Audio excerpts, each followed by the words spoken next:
ثم بدا لهم من بعد ما رأوا الآيات ليسجننه حتى حين ودخل معه السجن فتيان قال أحدهما إني أراني أعصر خمرا وقال الآخر إني أراني أحمل فوق رأسي خبزا تأكل الطير منه نبئنا بتأويله إنا نراك من المحسنين۔ ان تمام نشانیوں کے دیکھ لینے کے بعد بھی انہیں یہی مصلحت معلوم ہوئی کہ یوسف کو کچھ مدت کے لیے قید خانے میں رکھیں۔ ان کے ساتھ ہی دو اور جوان بھی جیل خانے میں داخل ہوئے۔ ان میں سے ایک نے تو کہا کہ میں نے خواب میں اپنے تئیں شراب نچوڑتے دیکھا ہے، اور دوسرے نے کہا میں نے اپنے تئیں دیکھا ہے کہ میں اپنے سر پر روٹی اٹھائے ہوئے ہوں جسے پرندے کھا رہے ہیں، ہمیں آپ خواب اور اس کی تعبیر بتائیے، ہمیں تو آپ خوبیوں والے شخص دکھائی دیتے ہیں۔ سامعین، اب آیتوں کی تفسیر سماعت کیجیے۔ یوسف علیہ السلام اور قید زندان۔ یوسف علیہ السلام کی پاک دامنی کا راز سب پر کھل گیا، لیکن تاہم ان لوگوں نے مصلحت اسی میں دیکھی کہ کچھ مدت تک یوسف علیہ السلام کو جیل خانے میں ہی رکھیں۔ بہت ممکن ہے کہ اس میں ان سب نے یہ مصلحت سوچی ہو کہ لوگوں میں بات پھیل گئی ہے کہ عزیز کی بیوی اس کی چاہت میں مبتلا ہے، جب ہم یوسف علیہ السلام کو قید کر دیں گے تو لوگ سمجھ لیں گے کہ قصور اسی کا تھا، اس نے کوئی ایسی نگاہ کی ہوگی۔ یہی وجہ تھی کہ جب شاہ مصر نے یوسف علیہ السلام کو قید خانے سے آزاد کرنے کے لیے اپنے پاس بلوایا تو یوسف علیہ السلام نے وہیں سے فرمایا کہ میں نہ نکلوں گا جب تک میری برات اور میری پاک دامنی صاف طور ظاہر نہ ہو جائے، اور آپ حضرات اس کی پوری تحقیق نہ کر لیں جب تک بادشاہ نے ہر طرح گواہ شاہدوں سے بلکہ خود عزیز کی بیوی سے پوری تحقیق نہ کر لی اور یوسف علیہ السلام کا بے قصور ہونا ساری دنیا پر نہ کھل گیا، آپ جیل خانے سے باہر نہ نکلے۔ پھر یوسف علیہ السلام باہر آئے جبکہ ایک دل بھی ایسا نہ تھا جس میں صدیق اکبر، اللہ کے نبی، پاک دامن اور معصوم رسول یوسف علیہ السلام کی طرف سے ذرا بھی بدگمانی ہو۔ قید کرنے کی بڑی وجہ یہی تھی کہ عزیز کی بیوی کی رسوائی نہ ہو۔ دو قیدیوں کے خواب۔ اتفاق سے جس روز یوسف علیہ السلام کو جیل خانہ جانا پڑا اسی دن بادشاہ کا ساقی اور نان بائی بھی کسی جرم میں جیل خانے بھیجے گئے۔ ساقی کا نام بندار تھا اور باورچی کا نام مجلس تھا۔ ان پر الزام یہ تھا کہ انہوں نے کھانے پینے میں بادشاہ کو زہر دینے کی سازش کی تھی۔ قید خانے میں بھی نبی اللہ یوسف علیہ السلام کی نیکیوں کی کافی شہرت تھی۔ سچائی، امانت داری، سخاوت، خوش خلقی، کثرت عبادت، اللہ تعالیٰ سے ڈرنا، علم و عمل، تعبیر خواب، احسان و سلوک وغیرہ میں یوسف علیہ السلام مشہور ہو گئے تھے۔ جیل خانے کے قیدیوں کی بھلائی، ان کی خیر خواہی، ان سے مروت و سلوک، ان کے ساتھ بھلائی اور احسان، ان کی دل جوئی اور دلداری، ان کے بیماروں کی تیمارداری، خدمت اور دوا بھی آپ کا شغل تھا۔ یہ دونوں شاہی ملازم یوسف علیہ السلام سے بہت ہی محبت کرنے لگے۔ ایک دن کہنے لگے کہ یوسف، ہمیں آپ سے بہت ہی محبت ہو گئی ہے۔ آپ نے فرمایا اللہ تمہیں برکت دے۔ بات یہ ہے کہ مجھے تو جس نے چاہا کوئی نہ کوئی آفت ہی مجھ پر لایا۔ پھوپھی کی محبت، باپ کا پیار، عزیز کی بیوی کی چاہت سب مجھے یاد ہے، اور اس کا نتیجہ میری ہی نہیں بلکہ تمہاری بھی آنکھوں کے سامنے ہے۔ اب دونوں نے ایک مرتبہ خواب دیکھا۔ ساقی نے دیکھا کہ وہ انگور کا شیرہ نچوڑ رہا ہے۔ ابن مسعود رضی اللہ عنہ کی قرات میں خمرن کے بدلے لفظ عنبن ہے۔ اہل عمان انگور کو خمر کہتے ہیں۔ اس نے دیکھا تھا کہ گویا اس نے انگور کی بیل بوئی ہے، اس میں خوشے لگے ہیں، اس نے توڑے ہیں، پھر ان کا شیرہ نچوڑ رہا ہے کہ بادشاہ کو پلائے۔ یہ خواب بیان کر کے آرزو کی کہ آپ اے یوسف ہمیں اس کی تعبیر بتلائیے۔ اللہ کے پیغمبر یوسف علیہ السلام نے فرمایا اس کی تعبیر یہ ہے کہ تمہیں 3 دن کے بعد جیل خانے سے آزاد کر دیا جائے گا اور تم اپنے کام پر یعنی بادشاہ کی ساقی گیری پر لگ جاؤ گے۔ دوسرے نے کہا یوسف، میں نے خواب میں دیکھا ہے کہ اپنے سر پر میں روٹی اٹھائے ہوئے ہوں اور پرندے آ کر اس میں سے کھا رہے ہیں۔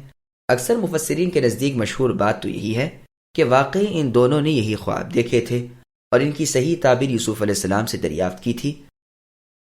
قال لا يأتيكما طعام ترزقانه إلا نبأتكما بتأويله قبل أن يأتيكما ذلكما مما علمني ربي إني تركت ملة قوم لا يؤمنون بالله وهم بالآخرة هم كافرون واتبعت ملة آبائي إبراهيم وإسحاق ويعقوب ما كان لنا أن نشرك بالله من شيء ذلك من فضل الله علينا وعلى الناس ولكن أكثر الناس لا يشكرون۔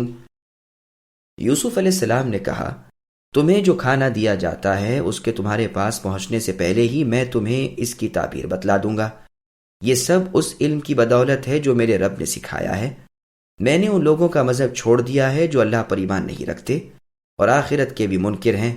میں اپنے باپ دادوں کے دین کا پابند ہوں، یعنی ابراہیم و اسحاق اور یعقوب علیہم السلام کے دین کا۔ ہمیں ہرگز یہ سزاوار نہیں کہ ہم اللہ تعالیٰ کے ساتھ کسی کو بھی شریک کریں۔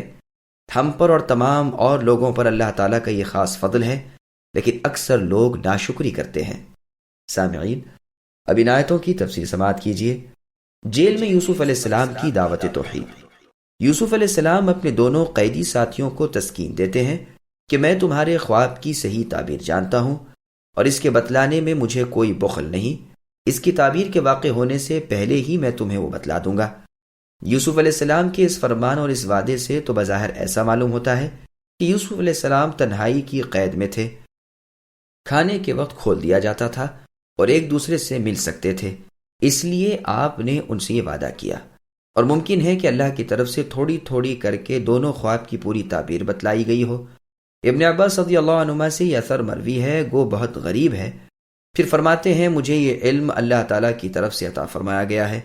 وجہ یہ ہے کہ میں نے ان کافروں کا مذہب چھوڑ رکھا ہے جو نہ اللہ کو مانے نہ آخرت کو برحق جانے۔ میں نے اللہ کے پیغمبروں کے سچے دین کو مان رکھا ہے اور اسی کی تابعداری کرتا ہوں۔ خود میرے والد دادا اللہ کے رسول تھے، ابراہیم، اسحاق، یعقوب علیہم السلام۔ فی الواقع جو بھی راہ راست پر استقامت سے چلے، ہدایت کا پیرو رہے، اللہ کے رسولوں کی اتباع کو لازم پکڑ لے، گمراہوں کی راہ سے منہ پھیر لے، اللہ تبارک و تعالیٰ اس کے دل کو پر نور اور اس کے سینے کو معمور کر دیتے ہیں، اسے علم و عرفان کی دولت سے مالا مال کر دیتے ہیں، اسے بھلائی میں لوگوں کا پیشوا کر دیتے ہیں اور دنیا کو وہ نیکی کی طرف بلاتا رہتا ہے۔ ہم جب کہ راہ راز دکھا دیے گئے، توحید کی سمجھ دے دیے گئے، شرک کی برائی بتا دیے گئے، پھر ہمیں کیسے یہ بات زیب دیتی ہے کہ ہم اللہ کے ساتھ اور کسی کو بھی شریک کر لیں؟ یہ توحید اور سچا دین اور یہ اللہ کی وحدانیت کی گواہی، یہ خاص اللہ کا فضل ہے جس میں ہم تنہا نہیں بلکہ اللہ کی اور مخلوق بھی شامل ہے۔ ہاں، ہمیں یہ برتری ہے کہ ہماری جانب براہ راست اللہ کی وحی آئی اور لوگوں کو ہم نے یہ وحی پہنچائی، لیکن اکثر لوگ ناشکری کرتے ہیں۔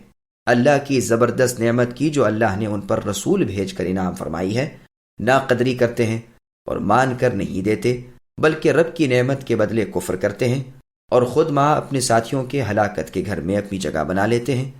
ابن عباس رضی اللہ عنہما دادا کو بھی باپ کے حکم میں رکھتے ہیں اور فرماتے، جو چاہے میں حتیم میں اسے مباہلہ کرنے کو تیار ہوں۔ اللہ نے دادا کا ذکر نہیں کیا۔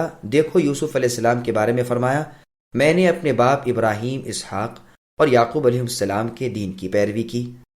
یہاں پر یعقوب علیہ السلام اور ان کے والد یعنی اپنے دادا اسحاق علیہ السلام اور ان کے والد ابراہیم علیہ السلام جو آپ کے پردادا ہیں، ان کو بھی باپ کہہ کر پکارا۔ يا صاحبي السجن أأرباب متفرقون خير أم الله الواحد القهار ما تعبدون من دونه إلا أسماء سميتموها أنتم وآباؤكم ما أنزل الله بها من سلطان إن الحكم إلا لله أمر ألا تعبدوا إلا إياه ذلك الدين القيم ولكن أكثر الناس لا يعلمون۔ یوسف علیہ السلام نے اپنے قید خانے کے ساتھیوں کو مخاطب کر کے فرمایا، اے میرے قید خانے کے ساتھیوں، کیا متفرق کئی ایک پروردگار بہتر ہیں یا ایک اللہ زبردست طاقتور؟ اللہ کے سوا تم جن کی عبادت کر رہے ہو وہ سب نام ہی نام ہے جو تم نے اور تمہارے باپ داداؤں نے خود ہی گھڑ لیے ہیں۔ اللہ تعالیٰ نے ان کی کوئی دلیل نازل نہیں فرمائی، فرمان روائی صرف اللہ تعالیٰ ہی کی ہے۔ اللہ کا فرمان ہے کہ تم سب سوائے اللہ کے کسی اور کی عبادت نہ کرو۔ یہی دین درست ہے لیکن اکثر لوگ نہیں جانتے۔ سامعین اب ان آیتوں کی تفصیل سماعت کیجیے۔ یوسف علیہ السلام اور دعوت توحید۔ یوسف علیہ السلام سے وہ اپنے خواب کی تعبیر پوچھنے آئے ہیں۔ یوسف علیہ السلام نے انہیں تعبیر خواب بتا دینے کا اقرار کر لیا، لیکن اس سے پہلے انہیں توحید کا واعظ سنا رہے ہیں اور شرک سے اور مخلوق پرستی سے نفرت دلا رہے ہیں۔ فرما رہے ہیں کہ وہ اللہ واحد جس نے ہر چیز پر قبضہ کر رکھا ہے، جس کے سامنے تمام مخلوق پست و عاجز، لاچار و بے بس ہے، جس کا ثانی شریک اور ساجی کوئی نہیں، جس کی عظمت و سلطنت چپے چپے اور ذرے ذرے پر ہے، وہی اللہ ایک بہتر یا تمہارے یہ خیالی کمزور اور ناکارے بہت سے معبود بہتر۔ پھر فرمایا کہ تم جن جن کی عبادت کر رہے ہو بے سود ہیں، یہ نام اور ان کے لیے عبادت یہ تمہاری اپنی اختراع ہے۔ زیادہ سے زیادہ تم یہ کہہ سکتے ہو کہ تمہارے باپ دادا بھی اس مرض کے مریض تھے، لیکن کوئی دلیل اس کی تم لا نہیں سکتے۔ اس کی کوئی دلیل عقلی نقلی دنیا میں اللہ نے بنائی ہی نہیں۔ حکم، تصرف، قبضہ، قدرت کل کی کل اللہ تعالیٰ کی ہی ہے۔ اللہ نے اپنے بندوں کو اپنی عبادت کا اور اپنے سوا کسی اور کی عبادت کرنے سے رک جانے کا قطعی اور حتمی حکم دے رکھا ہے۔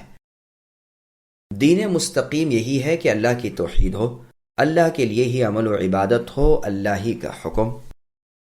اس پر بے شمار دلیلیں موجود، لیکن اکثر لوگ ان باتوں سے جاہل ہیں، نادان ہیں، توحید و شرک کا فرق نہیں جانتے، اسی لیے اکثر شرک کی دلدل میں دھستے چلے جاتے ہیں، باوجود نبیوں کی چاہت کے انہیں ایمان نصیب نہیں ہوتا۔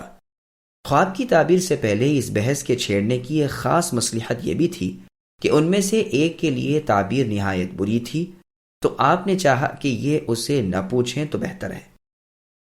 لیکن اس تکلف کی کیا ضرورت ہے، خصوصاً ایسے موقع پر جبکہ اللہ کے پیغمبر یوسف علیہ السلام ان سے تعبیر دینے کا وعدہ کر چکے ہیں۔ یہاں تو صرف یہ بات ہے کہ انہوں نے یوسف علیہ السلام کی بزرگی اور عزت دیکھ کر آپ سے ایک بات پوچھی۔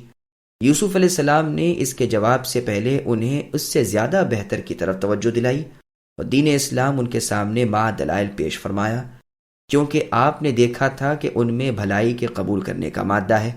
بات کو سوچیں گے، دلیل پر غور کریں گے، حق و قبولیت کے کانوں سے سنیں گے۔ جب یوسف علیہ السلام اپنا فرض ادا کر چکے، اللہ کے احکام کی تبلیغ کر چکے، تو اب بغیر اس کے کہ وہ دوبارہ پوچھیں، یوسف علیہ السلام نے ان کا جواب شروع کیا، یعنی ان کے خواب کی تعبیر بیان کر دی۔